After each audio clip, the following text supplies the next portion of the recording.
बहुत बहुत स्वागत है आप लोगों का। शुरू करते हैं आज का वीडियो। आज का वीडियो यूपी टेट से संबंधित जो 2013 का सेकेंड पार्ट रह गया था उसी को हम देखेंगे। इसमें हम देख रहे थे कि यूपी टेट में किस तरह के प्रश्न आते हैं, उनका कठिनता स्तर कैसा रहता है, क्योंकि इसके पहले हम सी टेट में प्रश्नों को देखे थे, वो काफ़ी कॉन्सेप्चुअल थे। तो उसकी अपेक्षा ये क्वेश्चंस थोड़े आसान हैं, लेकिन आपको पढ़ना होगा। और सिर्फ पर्यावरण नहीं बल्कि उसके अलावा और भी बहुत सारे जो सामान्य स्टडी हैं या इस तरह से उनका भी थोड़ा सा अध्ययन करना होगा, ज्योग्राफी का करना होगा, साइंस का करना होगा, क्योंकि इन सबसे संबंधित बहुत सारे प्रश्न इसमें पूछे जा रहे हैं। तो देखते हैं आज 15 प्रश्न हम देखेंगे। देखते हैं पहला जो प्रश्न है, CNG का ईंधन के रूप में किस में इस्तेमाल होता है। ठीक है, 4 हैं ऑप्शन। वाहनों में, उद्योगों में, खाना बनाने में, वाहनों एवं उद्योगों में। तो CNG का जो इस्तेमाल होता है वह किस में होता है? 4 ऑप्शंस में से ऑप्शन नंबर 4 इसका सही होगा, वाहनों एवं उद्योगों में। क्योंकि वाहन एवं उद्योग दोनों में कंप्रेस्ड नेचुरल गैस CNG का इस्तेमाल ईंधन के रूप में किया जाता है। और इसका जो महत्वपूर्ण घटक होता है वह क्या होता है? वह मीथेन होता है। ठीक है, और इसमें अल्प मात्रा में एथेन भी मिलाया जाता है। नेक्स्ट क्वेश्चन में एक क्वेश्चन ये भी आ सकता है कि मुख्य घटक क्या होता है CNG का, तो आप इसका ऑप्शन दीजिएगा मीथेन। ठीक है, नेक्स्ट क्वेश्चन पे देखते हैं, पर्यावरण जागरूकता का किसके द्वारा सृजन किया जा सकता है। इसके भी 4 ऑप्शंस हैं, व्याख्यान, क्षेत्रीय भ्रमण, समूह वार्तालाप और अध्ययन। तो पर्यावरण जागरूकता के लिए क्षेत्रीय भ्रमण, ये ऑप्शन नंबर 2 जो है वह सही होगा, क्योंकि यदि विद्यार्थियों में पर्यावरण जागरूकता का सृजन करने के लिए आवश्यक है कि उन्हें क्षेत्रीय भ्रमण यानी चिड़ियाघर और जो पक्षी रिजर्व उद्यान हैं इन सब का क्षेत्रीय भ्रमण कराया जाए, जिससे कि वे रियल जो है वास्तविक जगत में और में मानव और पर्यावरण के पारस्परिक संबंधों, जैव विविधता को समझ सकें। तो इससे उनके अंदर पर्यावरण के प्रति सुरक्षा की भावना आएगी। ठीक है, नेक्स्ट क्वेश्चन है LPG।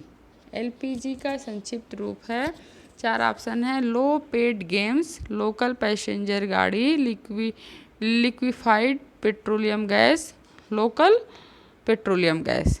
ठीक है, तो ये तो बहुत ही आसान क्वेश्चन है, आप सब लोग जानते होंगे। ऑप्शन नंबर 3 इसका सही होगा, लिक्विफाइड जो petroleum gas, liquid petroleum gas. ठीक है, नेक्स्ट क्वेश्चन पर हम चलते हैं, ओजोन परत पर पहुंचने से पहले, पृथ्वी पर पहुंचने से पहले ओजोन परत किन किरणों को अवशोषित करती है। गामा किरणें, एक्स किरणें, परावैंगनी किरणें और बीटा किरणें। तो ये भी काफ़ी इजी है, आप कर ले जाएंगे परावैंगनी किरणों को, क्योंकि ओजोन परत समताप मंडल में पाई जाती है और सूर्य की परावैंगनी किरणों को अवशोषित कर पृथ्वी पर जीवन को सुरक्षित करती है।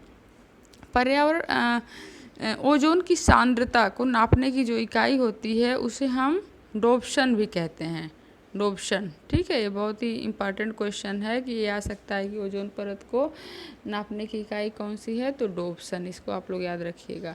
नेक्स्ट क्वेश्चन पे चलते हैं, चमगादड़ स्तनधारी है क्योंकि वह, 4 ऑप्शन है, उड़ता है, रात्रिचर है, शाकाहारी है और बच्चे देता है।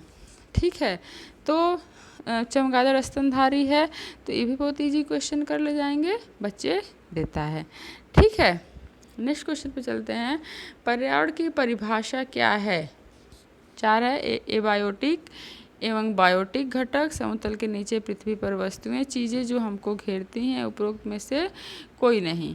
तो इनमें से कौन सा ऑप्शन सही होगा? इनमें से ऑप्शन नंबर 1 सही होगा, एबायोटिक एवं बायोटिक घटक, क्योंकि पर्यावरण अनेक तत्वों से मिल करके बना है, जिसके सभी तत्व एबायोटिक और बायोटिक यानी एक प्राकृतिक संतुलन में रहते हैं और इसी संतुलन के परिणाम स्वरूप जीवमंडल में विभिन्न दशाओं के हिसाब से जीवोम और बायोम का, जैविक और अजैविक जो है इनका जो है विकास होता है। नेक्स्ट क्वेश्चन पे चलते हैं हम, निम्नलिखित अंतर्राष्ट्रीय संस्थाओं में से कौन सी संस्था वन्य जीव संरक्षण के प्रति समर्पित है।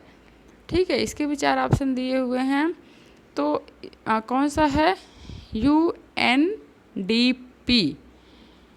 UNDP ऑप्शन नंबर 2 जो है इसका सही आंसर होगा, क्योंकि यूनाइटेड नेशंस डेवलपमेंट प्रोग्राम, ठीक है, UNDP जो है वह एक ऐसी संस्था है जो वन्य जीव संरक्षण के प्रति समर्पित है। ऑप्शन नंबर 2 सही होगा। नेक्स्ट, कृत्रिम वर्षा के लिए मेघ विजन के लिए प्रयुक्त रसायन है। 4 ऑप्शन है, silver nitrate, potassium bromide, silver iodide और पोटेशियम नाइट्रेट। तो इसका ऑप्शन होगा, अब सही ऑप्शन होगा सिल्वर जो है iodide, option number 3। Next question है, बायोडीजल तैयार किया जाता है। 4 ऑप्शन है, यूट्रिकुलेरिया, देवदार, जेट्रोफा और यूकेलिप्टस। तो ये भी बहुत ईजी आप कर ले जाएंगे, जेट्रोफा, ठीक है, ऑप्शन नंबर 2 इसका सही आंसर है। नेक्स्ट क्वेश्चन पे चलते हैं, विश्व ओजोन दिवस प्रतिवर्ष मनाया जाता है। काफ़ी इजी क्वेश्चन है, कर ले जाएंगे आप 16 सितंबर को, ठीक है, ऑप्शन नंबर 2 इसका सही होगा। विश्व ओजोन दिवस जो है वह प्रतिवर्ष 16 सितंबर को मनाया जाता है। नेक्स्ट है, सिल्वीकल्चर संबंधित है। सिल्वीकल्चर संबंधित 4 ऑप्शन है, वन्य एवं वन्य उत्पाद, सिल्क, फूल और उर्वरक। तो सिल्वीकल्चर किससे संबंधित है, या वन एवं वन्य उत्पाद से संबंधित है। ऑप्शन नंबर 1 जो है इसका सही क्वेश्चन है। अब इसमें ध्यान देने वाली बात है कि आप लोगों को जो प्रमुख दिवस हैं उसको एक बार जो है बताना होगा कि कब कौन से पर्यावरण दिवस मनाए जाते हैं, पर्यावरण संरक्षण अधिनियम कब मनाए जाते हैं, इस तरह से ये आपको बताना होगा। और दूसरा जो है ये सिल्वीकल्चर है, हार्टिकल्चर है, ये सब भी एक हम वीडियो बना करके उसमें बता देंगे, जिससे कि एक जगह पे जब व्यवस्थित रहेगा आप उसको याद कर लेंगे तो आपसे ये सब क्वेश्चंस जो हैं वे गलत नहीं होंगे। नेक्स्ट क्वेश्चन पे हम चलते हैं, निम्नलिखित में से किस जनपद में चंद्रप्रभा वन्य जीव अभ्यारण्य है। इस पर भी एक वीडियो बनाना होगा, क्योंकि जितने भी वन्य जीव अभ्यारण्य हैं यदि आप इनको देखते रहते हैं 2 या 3 क्वेश्चन तो आप मान के चलिए इसी वीडियो में देखिए, दोनों मिला के यदि देखा जाए तो कई वन्य जीव अभ्यारण्य के बारे में पूछा गया है। तो इस तरह से यदि आपको ये वन्य जीव अभ्यारण्य एक जगह रहेगा तो आप उससे याद करते रहेंगे तो आपसे प्रश्न जो है वह गलत नहीं होगा।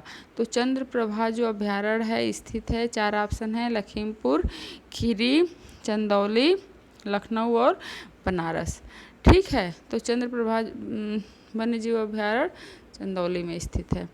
नेक्स्ट क्वेश्चन है, निम्नलिखित में से कौन द्वितीय उपभोक्ता है। हाथी, सांप, शेर और बकरी। तो द्वितीय उपभोक्ता कौन है, सांप, ठीक है, ऑप्शन नंबर 2 इसका सही होगा, क्योंकि हाथी और बकरी जो है यह प्रथम श्रेणी के उपभोक्ता हैं, क्योंकि ये डायरेक्ट क्या खाते हैं, ये हरी घास या पत्ते इस तरह से खाते हैं। और दूसरी श्रेणी में जो है वह सांप, ये जो मेढक वगैरह चूहा इनको खाते हैं, तो इस तरह से द्वितीय श्रेणी के अंतर्गत आते हैं। नेक्स्ट क्वेश्चन हम देखेंगे, झूम खेती होती है। 4 ऑप्शन है, केरल, बिहार, मेघालय और तमिलनाडु।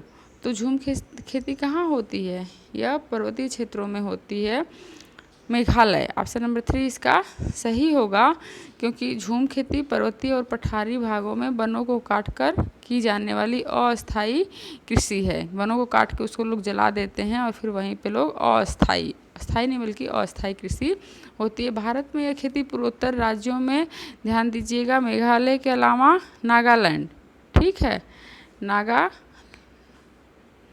में जो है वह झूम खेती होती है। तो अगर इसके अलावा ऑप्शन आता है तो अब इसको कर सकते हैं। नेक्स्ट है, शुष्क बर्फ किसका ठोस रूप है। शुष्क बर्फ अमोनिया, कार्बन डाइऑक्साइड, नाइट्रोजन और ऑक्सीजन। तो किसका ठोस रूप है, यह कार्बन डाइऑक्साइड का, ठीक है। तो इस तरह से आज का भी वीडियो समाप्त होता है। उम्मीद है कि आप लोगों को वीडियो पसंद आया होगा। वीडियो से आपको लग रहा होगा कि प्रश्न का जो स्तर है वह बहुत ज़्यादा कठिन नहीं है, लेकिन फिर भी आपको पढ़ना होगा, क्योंकि जो भी प्रश्न है जैसे कि आपसे वन्य जीव अभ्यारण्य पूछ देता है या तिथि पूछता है, तो इस तरह के क्वेश्चन जो आपको रटे होने चाहिए, यानी कि याद होने चाहिए, उसमें सोचना नहीं है बल्कि याद है तो आप उसको तुरंत कर ले जाएंगे, ठीक है। तो इस तरह से आज का वीडियो हम यहीं पे समाप्त करते हैं, मिलते हैं फिर नेक्स्ट वीडियो में।